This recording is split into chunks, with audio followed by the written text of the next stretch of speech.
Stephen King e comédia seriam uma combinação certeira? Ao longo da sua carreira, nós já vimos o Stephen King flertar com vários gêneros fora da caixinha do terror, resultando em adaptações como a série Mr. Mercedes, a minissérie The Outsider e filmes clássicos como Conta Comigo, Um Sonho de Liberdade e A Espera de um Milagre. Mas será que ao experimentar com um gênero tão oposto ao terror quanto a comédia, ele poderia fazer isso funcionar? É isso que nós vamos descobrir.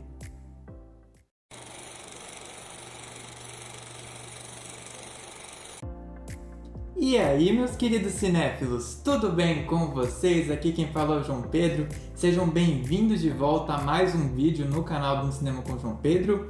E no vídeo de hoje eu vim aqui falar para vocês sobre um dos lançamentos mais recentes, o qual já está em exibição exclusiva nos cinemas, que é O Macaco, um filme dos gêneros terror e comédia, lançado em 2025 e dirigido pelo Oz Perkins. Ele é baseado no conto de mesmo nome escrito pelo Stephen King e publicado no livro Tripulação de Esqueletos.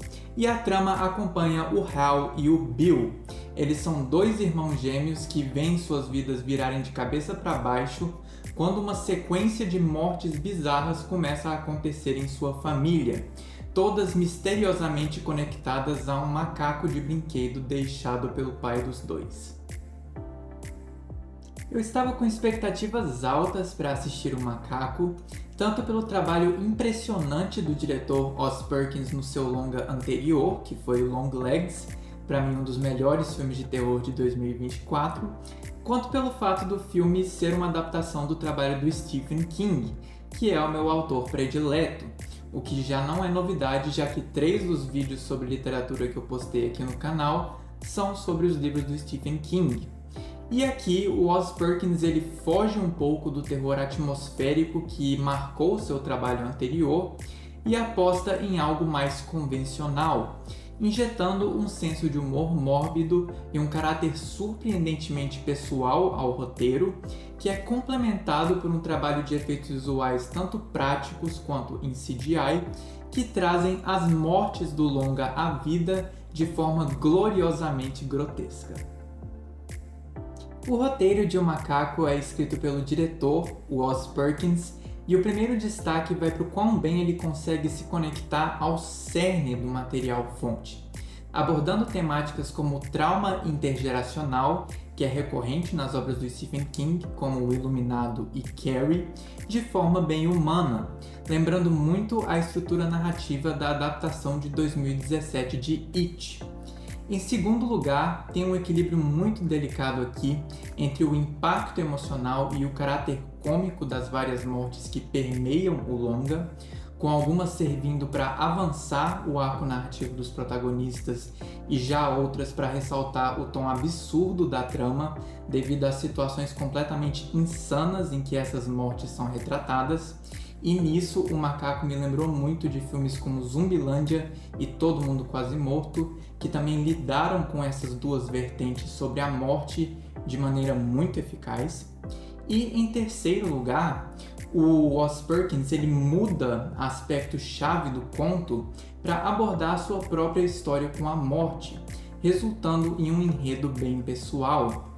Para quem não sabe, o Oz Perkins ele é filho do Anthony Perkins, que foi responsável por eternizar o papel do Norman Bates em Psicose, e ele morreu de AIDS, e da Barry Berenson, que morreu no atentado do 11 de setembro, porque ela estava em um dos aviões que atingiu o World Trade Center.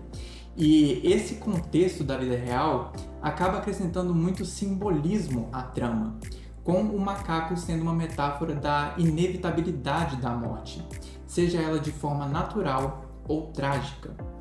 Porém, em especial levando em conta a complexidade do seu trabalho em Long Legs, a execução de O Macaco chega a ser um pouco previsível, com a agilidade na projeção de menos de 1 hora e 40 minutos, comprometendo não só um desenvolvimento mais completo dos seus protagonistas, como também uma exposição sobre os antecedentes do macaco, os quais são praticamente inexistentes. No elenco, nós temos um trio de atuações que sustentam o roteiro, tanto no lado cômico quanto no emocional. Interpretando papéis duplos, é impressionante ver como o Theo James e o Christian Convery conseguem transmitir as identidades do Hal e do Bill em épocas diferentes de maneira distinta. Enquanto o Hal é retratado como inseguro e tímido, o Bill é arrogante e rude, e os dois atores conseguem trabalhar as diferenças da dupla de maneira bem engraçada, ao mesmo tempo que eles veiculam o medo e a culpa que unem os dois de maneira bem incrível e humana. E como a âncora emocional do enredo, nós temos uma performance coadjuvante bem eficaz da Tatiana Maslany, que aqui lembra muito a personagem da Scarlett Johansson em Jojo Rabbit, já que ela mistura melancolia com carinho de uma forma bem envolvente.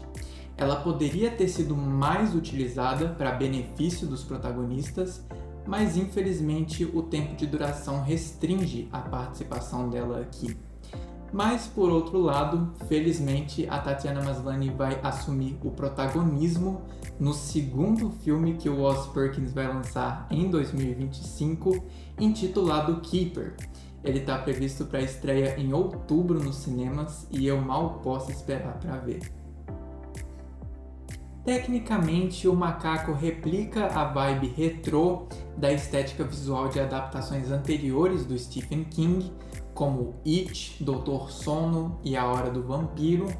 O trabalho de direção de arte, em especial, reforça a nostalgia inerente à narrativa muito bem, através de easter eggs em referência à cultura da época, como por exemplo um pôster da série de livros Goosebumps, ou aqueles telefones fixos em forma de hambúrguer, como por exemplo o que apareceu em Juno.